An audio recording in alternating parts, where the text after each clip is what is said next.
Assalamu alaikum students. Hope you all are doing well. Let's get start our today's lesson. Today we will talk about hindbrain. As we have already discussed about the different parts of brain that are forebrain and midbrain. Now we will talk about hindbrain. What is hindbrain? Hindbrain is actually the third part of human brain. Hind brain इंसानी दिमाग का तीसरा हिस्सा है, वो हिस्सा जो पीछे की जानिब प्रेजेंट होता है।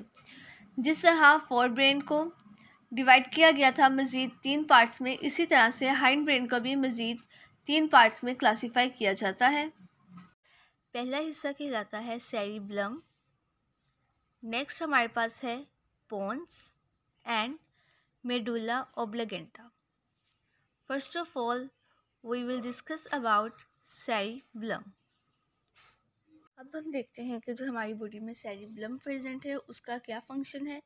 सेरिब्लम जो है वो सेरिब्रम के पीछे की तरफ सेरिब्लम से थोड़ा नीचे प्रेजेंट है। जो पिंक कलर में आपको नज़र आ रहा है वो है सेरिब्रम, और उसके पीछे एंड की तरफ आए तो ऑरेंज कलर में जो है स्ट्रक्चर वो सेरिब्लम कहलाता है। सेरिब्लम का क्या काम है? सेरिब्लम हमारी बॉडी का बैलेंस बरकरार रखता है, यानी हमारी बॉडी को तवाज़ुन में रखता है और मूवमेंट्स को कंट्रोल करता है।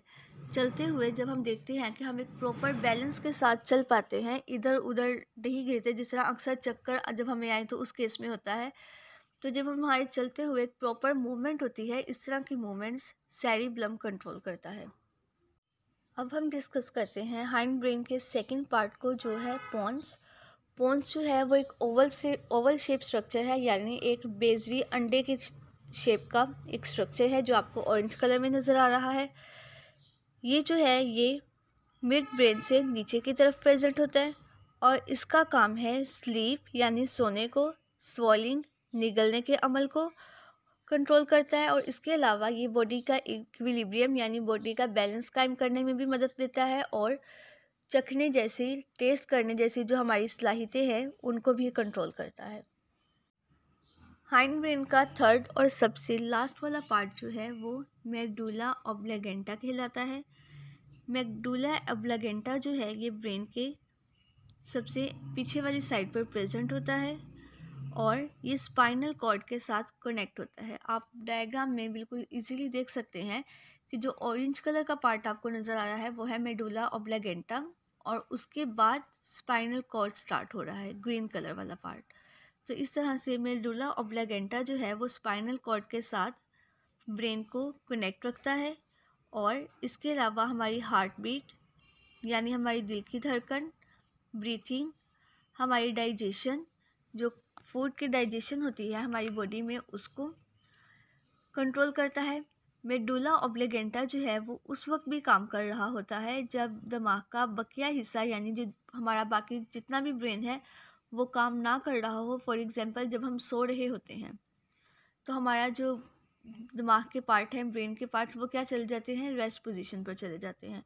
लेकिन चूंकि मेडुला ऑब्लिगेंटा ने हमारी ब्रीथिंग को, हमारी हार्ट बीट को कंट्रोल करना होता है, इस वजह से मेडुला ऑब्लिगेंटा उस वक्त भी काम कर रहा होता है जब हमारे ब्रेन के बाकी पार्ट्स काम नहीं कर रहे होते। नेक्स्ट हमारे पास जो ब्रेन का थर्ड पार्ट आता है वो है हाइंड ब्रेन। हाइंड ब्रेन के मज़ीद 3 हिस्से हैं, cerebellum, pons and medulla ऑब्लिगेंटा।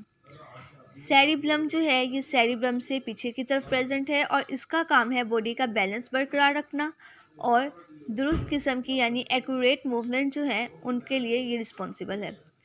Next हमारे पास जो हाइंड ब्रेन का सेकंड पार्ट है वो है पोन्स। पोन्स एक ओवल शेप स्ट्रक्चर होता है मिड ब्रेन से नीचे की तरफ, और इसका काम है sleep, swelling, equilibrium and taste को कंट्रोल करना। इस तरह के जो फंक्शंस हैं वो पोन्स कंट्रोल करता है। अब हम डिस्कस करते हैं मेडुला ऑब्लिगेंटा को, जो हाइंड ब्रेन का थर्ड पोर्शन है। ये जो है ब्रेन के पीछे की तरफ प्रेजेंट होता है और स्पाइनल कॉर्ड के साथ ब्रेन को कनेक्ट करता है। मेडुला ऑब्लिगेंटा जो है हार्ट बीट को कंट्रोल करेगा, ब्रीथिंग को कंट्रोल करेगा और डाइजेशन को। इसके अलावा मैंने आपको बताया कि मेडुला ऑब्लिगेंटा चूँकि हमारी हार्ट बीट और हमारी ब्रीथिंग को कंट्रोल कर रहा होता है, इसलिए ये उस वक्त भी काम कर रहा होता है जब हम रेस्ट की पोजीशन में होते हैं, यानी जब हम सो रहे होते हैं। फिर एक इंटरेस्टिंग इन्फॉर्मेशन दी गई है कि जो ह्यूमन ब्रेन है उसका वेट है 1.5 kg अडल्ट ह्यूमन ब्रेन का, और उसके अंदर बिलियंस ऑफ न्यूरॉन्स प्रेजेंट होते हैं। अब ब्रेन का थर्ड पार्ट देखेंगे। तीसरा हिस्सा कौन सा है? हाइंड ब्रेन, जो कि इंसानी दिमाग का सबसे पिछला हिस्सा है। इसको भी मज़ीद 3 हिस्सों में डिवाइड किया जाता है, सेरिबलम, पोन्स और मेडुला ऑब्लागेंटा।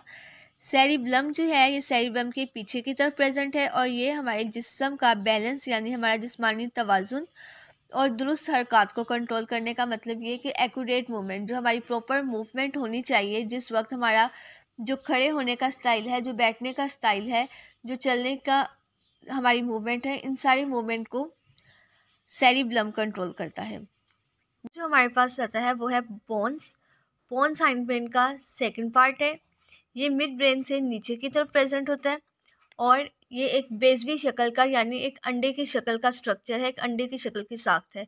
इसका काम क्या है? ये नींद, तवाज़ुन, निगलने और चखने जैसे कि अफ़ाल को कंट्रोल करता है। अब हम देखते हैं कि हाइंड ब्रेन का तीसरा हिस्सा यानी मेडुला ऑब्लागेंटा है। मेडुला ऑब्लागेंटा हमारे दिमाग के पीछे की तरफ मौजूद होता है, और ये इस तरह से हमारे दिमाग और स्पाइनल कॉर्ड के दरमियान एक राब्ते का काम करता है। मेडुला ऑब्लागेंटा के जो अफ़ाल हैं वो क्या हैं? मेडुला ऑब्लागेंटा दिल की धड़कन को कंट्रोल करता है, सांस लेने के अमल को कंट्रोल करता है। इसके अलावा जो हमारे हाजमे के निज़ाम है उसकी काम को भी मेडुला ऑब्लागेंटा कंट्रोल करता है।